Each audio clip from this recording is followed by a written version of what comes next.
काय काका लई टेन्शन मध्ये दिसायला लागलो, काय झालं? अरे भावा अडचणीत आहे रे थोडे. कशाची अडचण? एक 3,000 रुपयाची गरज होती, जरा मदत करशील का? प्रत्येक वेळेस मला काय जमत ना बघ, 3,000 रुपये 2,000 रुपये सारखं चालूच आहे तुझं. कुठवर मी तर द्यायचं तुला आता. काय काका बरं आहे ना? हो बाळा, बरा नाही. एकदम ओके मध्ये एकदम छान आहे. बरी होत्या करबड बरोबर जा जा बाळा. काय बरं आहे, काय चांगलं आहे म्हणून सांगतो आता त्याला. इथे काय गडगड चालू तुझ्या महाग ना, मी का आंबा म्हणे काय सारखं मीच पैसे द्यायचे तुला. मागच होती मग एवढी गरज होती तर तुला.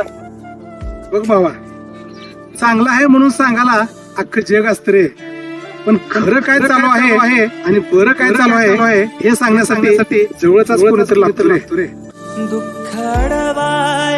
अरे काका सोडलं बघ, 3 काय 5,000 रुपये सोडले, आले का बघ? आले का?